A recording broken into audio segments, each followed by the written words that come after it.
తమిళనాడులో గతంలో జరిగినటువంటి పెరియార్ ఉద్యమం ద్వారా బ్రాహ్మణుల్ని అవమానించి హింసించిన తీరు గురించి చాలా శాస్త్రి గారికి సంబంధించిన ఒక కథనం చూద్దాం. 1965-66లో నా చిన్నప్పుడు తిరుచి కావేరీ నది దగ్గర ఈ అయ్యర్లు అంటే తమిళ బ్రాహ్మణ్ స్నానం చేసి పూనూల్ అంటే పవిత్ర జంజం ధరించి వస్తుండేవాడు.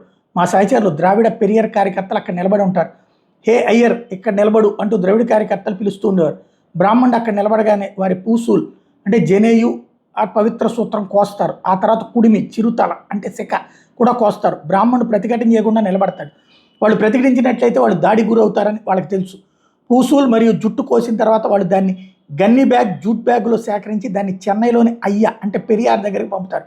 మరుసటి రోజు విడతలై వార్తాపత్రికలో దీని మీద ప్రచురించబడేది. ఈరోజు విదుతలై ఇదే తంజోర్ జిల్లా 125 పూసుళ్ళు అంటే జంజాలు, 125 కుడిమిలు అంటే చిరుతలు అంటే శిఖలు. తిరుచి జిల్లా 85 పూసుళ్ళు, 85 కుడిమిలు చిరుతలు. అందులోనే క్రింద అయ్య ఇలా రాసేవారు పెరియార్. తిరుచి జిల్లా కేడర్ మరింత కష్టపడాలి, వాళ్ళు 45 మొక్కలు తక్కువగా సంపాదించారు. సిర్పిరాజన్ సీనియర్ ద్రవిడియన్వాది వాళ్ళు అలా బ్రాహ్మణ ద్వేషం వెలగక్కడం సంగతి పక్కన పెట్టండి. విచారించ విషయం ఏంటంటే శుద్ధ క్షోత్రియ కుటుంబాల్లో పుట్టి వామపక్ష భావజాల వైరస్ గురైన చాలామంది బ్రాహ్మణ మేధావులు ఈ పెరియార్ని ఇప్పుడు భావజాలాన్ని నేటికి సమర్థిస్తూ ఉండటం. పోనీ ఆ భావజాలాన్ని అంతగా ఇష్టపడి బ్రాహ్మణ కులాన్ని ఆచారాన్ని వదిలేశారంటే లేదు.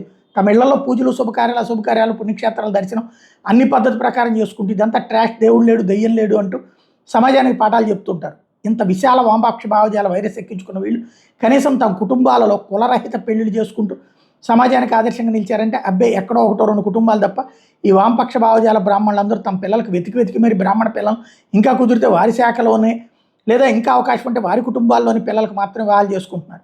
సమాజంలో మాత్రం పెరియార్ పాఠాలు ప్రచారం చేస్తారు. ఇంత హిపోక్రట్గా ప్రపంచంలో ఎక్కడా ఉండదేమో. ఇక్కడ ప్రత్యేకించి